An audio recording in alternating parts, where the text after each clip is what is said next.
Assalomu alaykum kuzatuvchilarimiz, yaxshimisizlar, harmanglar. Bugun yana biz Fayzli xonadonimizni partalarini remontini moslab, qo'shaytirib tikib berdik servisiyatda.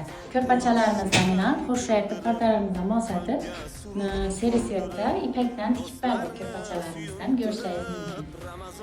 Tullarimizni yana qo'shay, ataka tullarimizdan qo'yib berdik. Keyin esa yana chetini shunga qo'shay tozagan to'rlarimizdan ham ishlab berdik. Aksesuarlarni ham ko'rib o'zingiz baholashingiz mumkin.